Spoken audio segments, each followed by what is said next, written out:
ജിൻഡോസ് എഫ്എമ്മിലേക്ക് എല്ലാവർക്കും സ്വാഗതം. ആദ്യമായിട്ടാണ് ഈ ചാനൽ കാണുന്നതെങ്കിൽ ഒന്ന് സബ്സ്ക്രൈബ് ചെയ്തേക്കണേ.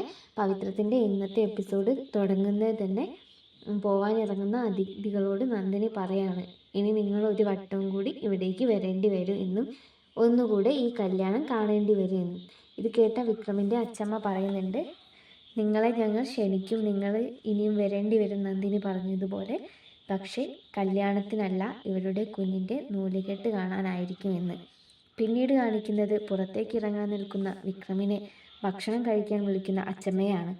ഭക്ഷണം കഴിക്കാൻ ഒന്നും നേരമില്ല, തനിക്ക് ഒരാളെ കാണാൻ ഉണ്ടെന്നും പറഞ്ഞുകൊണ്ട് അവിടെ നിന്നും പോവാണ് വിക്രം. പിന്നീട് കാണിക്കുന്നത് ശ്രീകാന്തിൻ്റെ കാറിൻ്റെ മുൻപിൽ വണ്ടി നിർത്തി തടയുന്ന വിക്രമിനെയാണ്.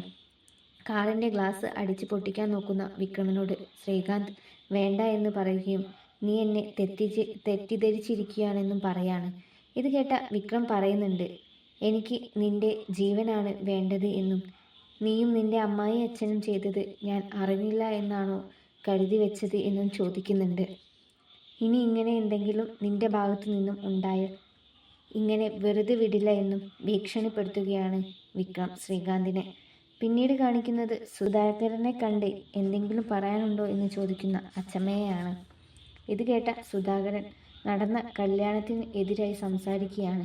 വേദയോട് സുധാകരൻ പറയുന്നുണ്ട്, നിന്റെ കഴുത്തിൽ വിക്രം കെട്ടിയ താലി അവൻ അഴിക്കുകയാണ് ചെയ്തത് എന്നും മറിച്ച് കെട്ടിയതല്ല എന്നും അവൻ നിന്നെ ഒരിക്കലും അംഗീകരിച്ചിട്ടില്ല എന്നും പറയുന്നുണ്ട്. ഇത് കേട്ട വേദ സുധാകരനെ അച്ഛ എന്ന് വിളിച്ച് അഭിസംബോധന ചെയ്യുകയാണ്. ഇത് കേട്ട സുധാകരൻ ഞെട്ടുകയും ചെയ്യുന്നുണ്ട്.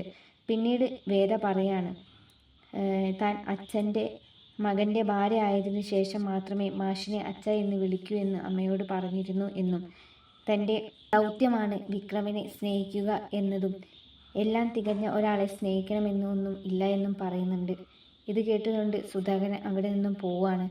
പിന്നീട് കാണിക്കുന്നത് വിക്രമിൻ്റെ റൂമിലിരിക്കുന്ന വേദയാണ്. വേദയെ കണ്ടതും വിക്രം ചോദിക്കുന്നുണ്ട്, നീ എന്താ ഇവിടെ എന്ന്. അതിന് വേദ തമാശ രീതിയിൽ ഓരോ മറുപടി കൊടുക്കുന്നുണ്ട്. അതിൻ്റെ ഇടയിൽ വേദ ചോദിക്കുന്നുണ്ട്, കല്യാണം കഴിഞ്ഞ് ഭക്ഷണം പോലും കഴിക്കാതെ എവിടേക്കാണ് നിങ്ങൾ പോയത് എന്ന്. എന്നാൽ ഇത് കേട്ട വിക്രം തമാശ രീതിയിൽ പറയുന്നുണ്ട്, മകളുടെ കല്യാണം കാണുന്നതിന് മുമ്പ് ഏണിപ്പടിയിൽ നിന്നും വീണ നിന്റെ അച്ഛനെ കാണാൻ പോയതാണെന്ന്. എന്നാൽ ഇത് കേട്ട വേദ ഏറെ സങ്കടമായി. കരയുന്ന വേദയെ കണ്ടതും വിക്രമിൻ്റെ മുഖം മാറി. വിക്രം പറയുന്നുണ്ട്, നിന്റെ അച്ഛന് ഒന്നും സംഭവിച്ചിട്ടില്ല എന്നും നിന്റെ അച്ഛൻ ഈ കല്യാണം ഇഷ്ടമില്ല എന്നും ഇഷ്ടമാണെങ്കിൽ നിന്റെ അച്ഛൻ്റെ മകനെയും മകൻ്റെ അമ്മായിയച്ഛനെയും വിട്ട് എന്നെ കൊല്ലാൻ നോക്കില്ലായിരുന്നു എന്ന്.